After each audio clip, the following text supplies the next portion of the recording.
O Senhor esteja convosco. Ele está no meio de nós. Proclamação do Evangelho de Jesus Cristo, segundo Lucas.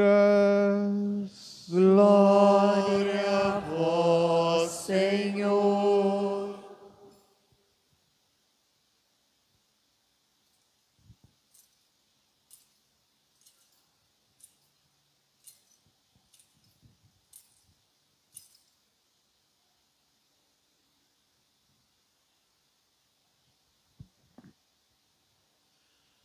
Os pais de Jesus iam todos os anos a Jerusalém para a festa da Páscoa.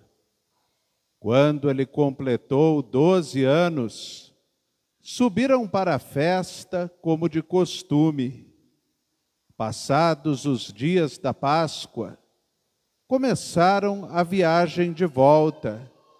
Mas o menino Jesus ficou em Jerusalém sem que seus pais o notassem. Pensando que ele estivesse na caravana, caminharam um dia inteiro.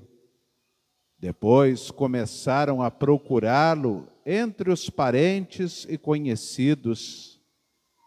Não o tendo encontrado, voltaram para Jerusalém à sua procura. 3 dias depois, o encontraram no templo.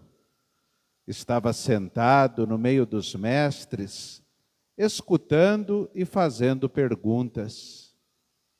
Todos os que ouviam o menino estavam maravilhados com sua inteligência e suas respostas. Ao vê-lo, seus pais ficaram muito admirados e sua mãe lhe disse: "Meu filho, por que agiste assim conosco? Olha que teu pai e eu estávamos angustiados à tua procura." Jesus respondeu: "Por que me procuráveis? Não sabeis que devo estar na casa de meu pai?" Eles, porém, não compreenderam as palavras que lhes dissera. Jesus desceu então com seus pais para Nazaré e era-lhes obediente. Sua mãe, porém, conservava no coração todas estas coisas. E Jesus crescia em sabedoria, estatura e graça, diante de Deus e diante dos homens.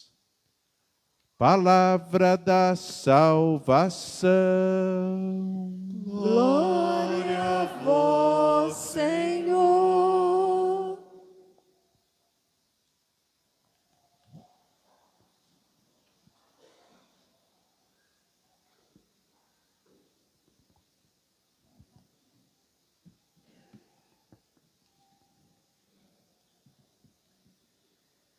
Querida comunidade reunida para celebrar a vitória de Cristo sobre o pecado e a morte neste dia do Senhor e também a festa litúrgica da Sagrada Família, eu vou pedir um pouquinho de licença para vocês,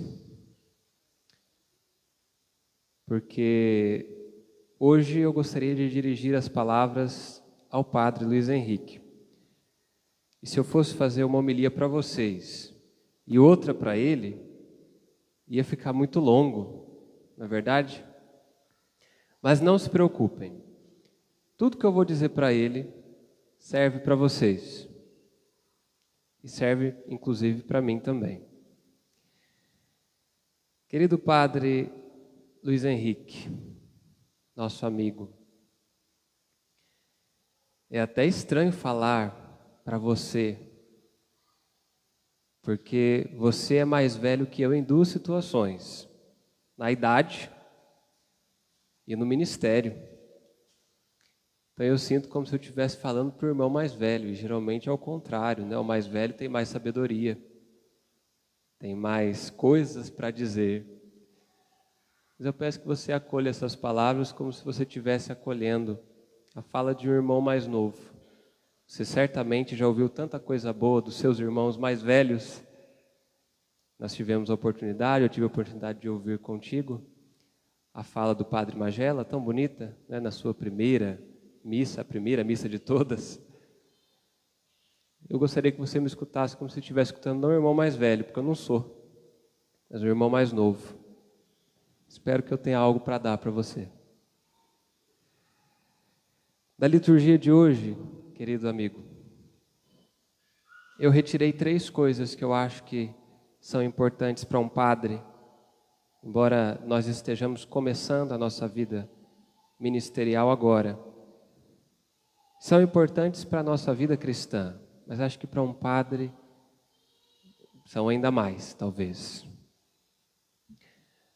Primeiro, nós escutamos assim, lá da primeira leitura do livro do Eclesiástico: ampara o teu pai na velhice.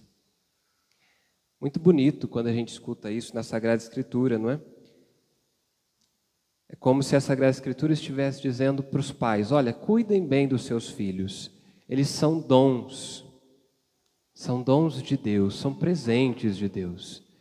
Cuidem como presentes, como tarefa, como responsabilidade, mas principalmente como presentes. E aí depois ele diz para os filhos, né? Cuidem dos seus pais. Um dia os seus pais vão ficar velhos, um dia eles vão ter mais necessidades, vão precisar dos seus cuidados. Então há uma espécie de intercâmbio de cuidados. E eu penso que assim deve ser a família, porque embora nós não vamos constituir família nesse molde aqui, né? Mas nós fazemos parte de uma. Nós somos originados de uma família. A família precisa ser assim, um intercâmbio de dons, um intercâmbio de carinho, um intercâmbio de afeto, de cuidado. E aqui para nós, Padre Luiz Henrique, eu diria assim, a nossa família atual é o presbitério. E o seu pai, nosso pai, é o nosso bispo. Nem sempre é fácil cuidar, nem sempre é fácil ouvir, nem sempre é fácil ser obediente. O bispo disse isso a você na sua ordenação. Esteja próximo do bispo. E eu acrescento de alguma forma, esteja próximo aos teus irmãos. Eu não estou dizendo isso para te dar uma lição, porque você já faz isso. Que bom, é louvável, é um dom que Deus te deu. Ampare os seus irmãos, Padre Luiz Henrique. Cuide dos seus irmãos, Padre Luiz Henrique. O Senhor te deu uma família. Ela é uma família extremamente diversa, você sabe muito bem disso. Diferente em todos os seus membros. E não é perfeita. E nunca será perfeita. Mas foi essa família que Deus te deu, que Deus escolheu para você. Então cuide, ampare. Ampara o teu pai, ampara o teu bispo, ampara o teu pastor. Seja sim, Padre Luiz Henrique, sim a ele, sim à igreja e sim também aos teus irmãos. Seja caridoso com seus irmãos. Existe uma característica sua, meu amigo, que é muito particular, muito pessoal e eu acho muito bonita. Nós, quando estávamos no seminário, isso aqui eu vou contar para vocês. Quando estávamos no seminário, nós acolhemos o Padre Paduan. Não sei se todos conhecem o Padre Paduan, ele é um dos padres mais velhos que nós temos na diocese. À época ele tinha 80 e quando ele chegou, acho que 82, 85. 75 anos, quando ele chegou para morar conosco lá no seminário, e ele ficou praticamente 2 anos morando conosco. E pouquíssimas pessoas tinham paciência com o Padre Paduan. Porque a gente tinha as nossas coisas, a gente estava estudando, e aí para ajudar veio a pandemia e nós ficamos presos. Nós, o Padre Ednei e o Padre Paduan. Lá no seminário, o Padre Paduan queria sair para todos os lados, queria fazer um monte de coisa, e a gente tinha que falar para ele: Padre, não vamos, né? Com a maior paciência do mundo. E o Luiz Henrique deu um show de cuidado nos 2 anos que o Padre Paduan permaneceu lá. Deu um show de cuidado. Eu acho que é esse cuidado que você tem que ter, sempre, com os irmãos mais velhos, com o pai e com os irmãos mais novos. Então continue. Isso é de Deus. Isso é do Espírito Santo. Depois, na segunda leitura, a gente escutou assim: como o Senhor vos perdoou, assim perdoai vós também. Eu acho que você há de concordar comigo que podem dar 10 missas para nós, a gente celebra na maior alegria. Dá uma confissão para nós, é pesado. É pesado. A gente já experimentou isso. E os nossos irmãos também experimentam isso. Não é ruim, não. É pesado. Esse é um dos fardos que o Senhor nos deu. Você se lembra, no seu tríduo, o Padre Ademir disse: o jugo é suave, o fardo é leve, mas ele existe. Esse talvez seja um dos nossos fardos, um dos jugos que o Senhor colocou sobre nós, que demonstra sempre o nosso serviço. Eu diria para você, meu amigo, e digo isso para mim também, nós que estamos começando: perdoe sempre e perdoe tudo. Tenha amor por este sacramento tão importante, que é o sacramento da reconciliação. Nós temos bons exemplos entre nós. Você conviveu com bons exemplos. E é muito ruim, muito difícil, né?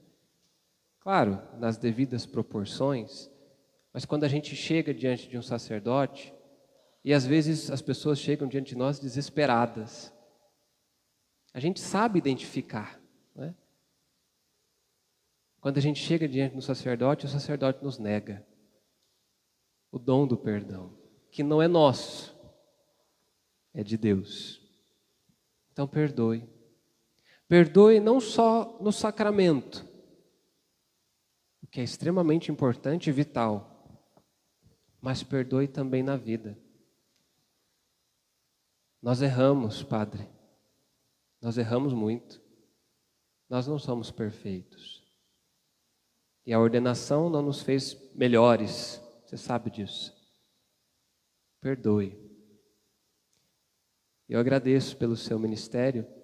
Aqui, uma partilha, mais uma para vocês. Vocês vão sair daqui sabendo umas fofocas do Padre Luiz Henrique. Até o... Nada muito cabeludo. Depois da ordenação do Luiz Henrique, a gente estava lá. Então, nós estávamos tão felizes, tão extasiados com tudo que tinha acontecido, e eu pedi para o Luiz Henrique: Padre, o senhor atende a minha confissão? Eu fui o primeiro. De muitos, Padre Luiz Henrique, de muitos.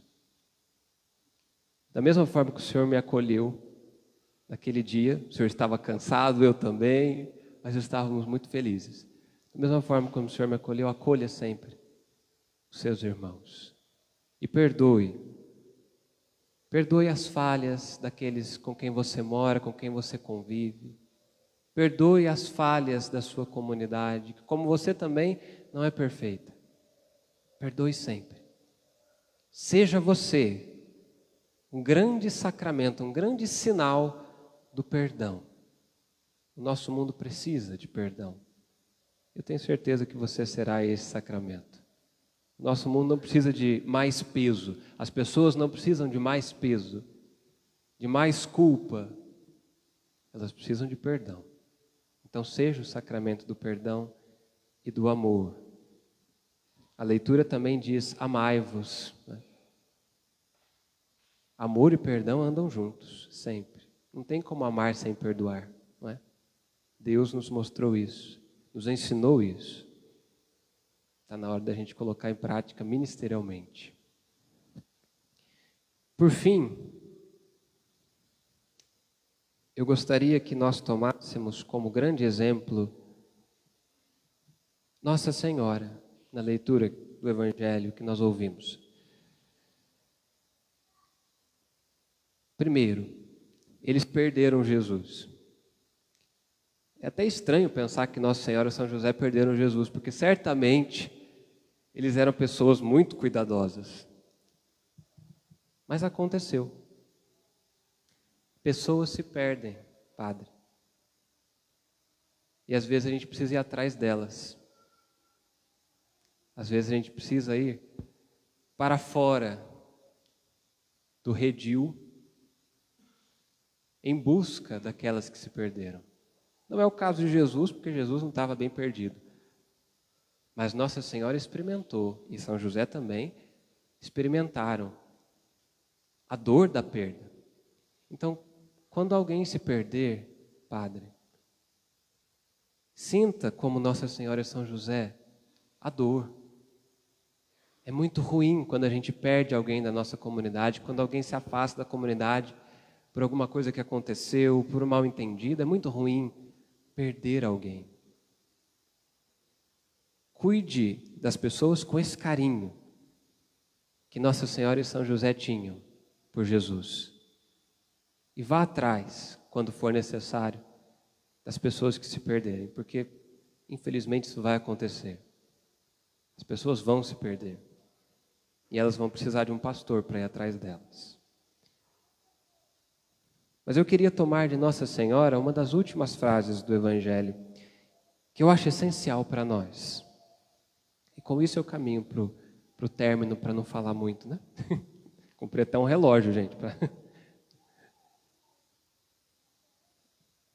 O Evangelho meio que termina assim: Jesus crescia em estatura e graça diante de Deus dos homens, mas antes ele diz: Maria guardava essas coisas no coração. Maria não entendia tudo o que acontecia não, viu, gente? Ela não era deusa, ela não tinha onisciência, ela não entendia tudo.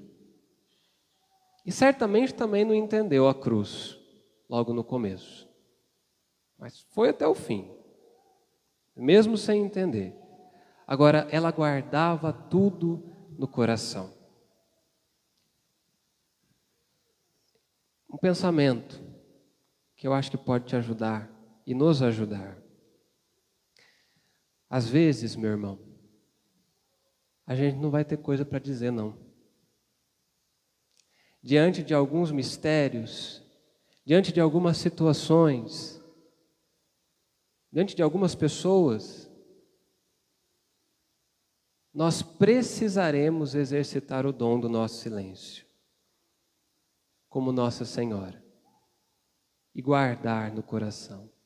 Eu me lembro uma vez que o Padre Rinaldo, eu não lembro se você já estava no seminário nesse período, não me lembro quando foi, mas ele foi fazer uma partilha conosco, e ele disse assim: uma das coisas mais difíceis que eu já enfrentei no meu ministério foi o seguinte: quando eu tive que fazer exéquias de um recém-nascido, de um bebê. Ele dizia assim para nós: eu não tinha o que falar. Porque para uma pessoa que viveu a sua vida, não é? Que teve lá os seus problemas, os seus percalços, mas viveu com longanimidade e morreu com certa idade, para essas pessoas que ficam, a gente tem o que dizer. Olha, ela viveu a vida dela, né? A vida dela foi um exemplo, etc. e tal. Agora, para uma pessoa que mal começou a viver e já se foi. Ele disse uma coisa que eu guardo comigo. A única coisa que eu consegui fazer foi chorar com aquela família. A eles, naquele dia, eu dei o meu silêncio. às vezes as pessoas vão precisar do nosso silêncio, viu? E eu diria ainda mais. Às vezes é importante exercitar o nosso silêncio, porque você, Padre Luiz Henrique, não é a palavra. Jesus Cristo é a palavra. Nunca se esqueça disso. As pessoas tendem a endeusar um pouco o padre. Vocês sabem disso? Vocês sabem que isso é verdade? Endeusam um pouco o padre, né? Ah, eu vou na missa de padre tal. Ah, eu gosto do padre tal. Ah, não sei o quê. Não tem problema nenhum gostar de padre. O ruim é quando as pessoas... É até bom, a gente gosta, né? Que as pessoas gostem de nós, é verdade. Agora, quando as pessoas começam a exagerar, lembre-se sempre, a sua missão é ser boca da palavra, que é Jesus Cristo. E às vezes, para dizer sobre Jesus Cristo, a gente precisa silenciar, porque senão aparece mais o que nós somos do que o que Ele é. Então tenha amor pelo silêncio. Isso não é fácil, você sabe disso, mas tenha amor pelo silêncio. Quando preciso for, deixe que a palavra fale mais, a palavra divina fale mais do que a sua palavra. Nós estamos muito felizes com o seu ministério e encerro pedindo que você seja um sinal de esperança sempre. Deus nos dá pequenos sinais, não é? E a gente foi ordenado praticamente no início de um tempo jubilar, tempo de esperança. Que o seu ministério seja sempre um ministério que dê esperança à igreja, à diocese, ao presbitério, ao bispo e a todo o povo de Deus. Parabéns pela sua ordenação mais uma vez, meu irmão. Seja muito feliz e conte com as minhas orações sempre e com a minha amizade.